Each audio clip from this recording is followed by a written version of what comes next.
toutes les réactions que vous les voyez avoir dans le film sont 100% naturelles. Là, vous allez voir ma vie d'influenceur. The Giacomo qui vient de sortir au cinéma, c'est franchement une super bonne surprise. Une bonne surprise qui tient surtout à son procédé cinématographique. Le truc qui fait parler sur internet, c'est surtout le casting du film. Et oui, je vous l'accorde, sur le papier, le casting, il est quand même un petit peu terrifiant. Vraiment, c'est l'antichambre des enfers, le truc. Mais là où ça devient intéressant, c'est que le film a été tourné sous la forme d'un vrai faux documentaire. C'est-à-dire que toutes les guest stars que vous voyez dans le film là, elles étaient bien au courant, effectivement, qu'elles tournaient dans une fiction, qu'elles allaient être filmées, tout ça, pas de souci. Ce qu'elles ne savaient pas, en revanche, c'est qu'elles allaient être confrontées à ce personnage-là. Apollo Creed.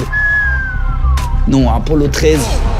Le personnage de Giacomo, donc, joué de manière absolument dingue par un Xavier Lacaille complètement on fire. Du coup, toutes les guests là, elles savaient pas vraiment pendant le tournage si elles avaient affaire à un personnage ou pas en face d'elles. C'est là que ça devient rigolo. Toutes les réactions que vous les voyez avoir dans le film, comment ils réagissent au personnage de Giacomo, sont 100% naturelles. Giovanni, hein. Giacomo. Ah, Giacomo. Dans le film, il y a toute une séquence avec Thibaut InShape là. Et j'ai pu en parler avec le réalisateur que j'ai croisé au détour d'une avant-première il y a quelques mois. Et dans la scène du film, Thibaut InShape il a l'air un peu agacé par ce qui se passe. Et on se dit qu'il joue quand même vachement bien. C'est pas une bonne raison, Micheline. C'est parce qu'il le joue absolument pas. Thibaut InShape était vraiment légèrement agacé, très premier degré, par le personnage et par ce tournage là. Du coup, quand on le voit les foutre dehors à la fin de la séquence, il les fout vraiment dehors parce qu'il en a marre. Est-ce que t'es expert dans un domaine ?